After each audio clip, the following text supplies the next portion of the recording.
Zoom sur les conséquences financières d'un arrêt maladie pour les agents titulaires ou stagiaires qui travaillent à temps complet et non complet, au moins 28 heures par semaine, affiliés à la CNRACL.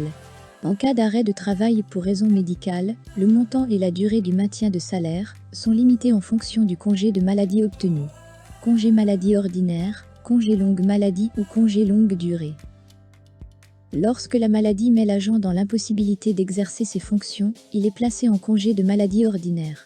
Ce congé est attribué sur simple certificat médical et peut être soumis au contrôle du médecin agréé à tout moment. Il donne droit à 3 mois de congé à plein traitement, puis 9 mois à demi-traitement, le supplément familial et l'indemnité de résidence sont maintenus en intégralité. Au bout de 90 jours d'arrêt, continu ou discontinu, l'agent perd donc la moitié de son traitement. À noter, le demi-traitement indiciaire brut mensuel est porté aux 2/3 soit 66,66% si l'agent a au moins 3 enfants à charge.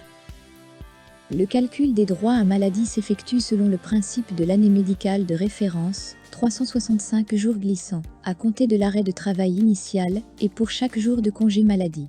C'est-à-dire, si un agent transmet un arrêt à sa collectivité, avec une date d'effet au 15 juin et une durée de 5 jours, il faut remonter 12 mois en arrière, soit au 15 juin de l'année précédente, et cumuler les arrêts ayant eu lieu de date à date.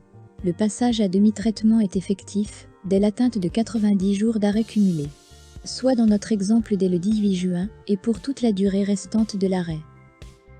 À noter, l'article 115 de la loi du 30 décembre 2017 de finances pour 2018 a rétabli une journée de carence dans la fonction publique en cas d'arrêt maladie, et ce, depuis le 1er janvier 2018.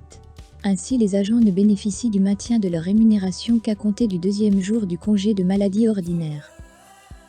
La journée de carence s'applique aux fonctionnaires stagiaires et titulaires et aux agents contractuels de droit public justifiant d'au moins 4 mois d'ancienneté.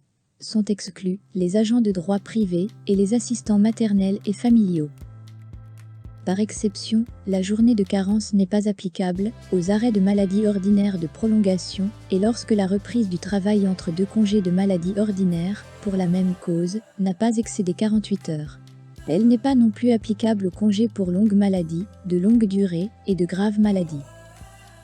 Dans sa gestion, lorsque l'agent a atteint 12 mois de CMO, les droits statutaires pour maladie ordinaire étant épuisés, la collectivité a l'obligation de saisir le conseil médical pour qu'il se prononce sur la possibilité de reprise. Depuis le 1er février 2022, l'organisation et le fonctionnement des comités médicaux et les commissions de réforme sont simplifiés et remplacés par une instance médicale unique, le conseil médical.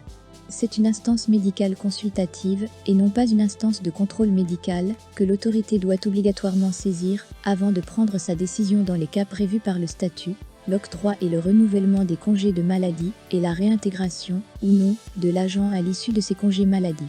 Le conseil médical comprend une formation restreinte, ex-comité médical, composé de 3 médecins titulaires et 1 ou plusieurs médecins suppléants, désignés parmi les médecins agréés, et examinera essentiellement les maladies non professionnelles.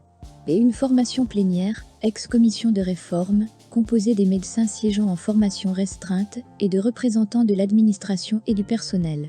Elle sera compétente pour l'invalidité, les accidents de travail et les maladies professionnelles. Le conseil médical est présidé par un médecin désigné par le préfet parmi les médecins titulaires. L'agent ne peut reprendre son service sans l'avis favorable du conseil médical. Si son état de santé le nécessite, le conseil médical peut lui proposer un aménagement de poste ou une réadaptation. La reprise peut également être effectuée à temps partiel thérapeutique. Mais si l'altération de son état physique compromet ses possibilités d'exécuter toute ou partie des activités liées à ses fonctions, l'agent ne peut pas reprendre et est considéré en inaptitude.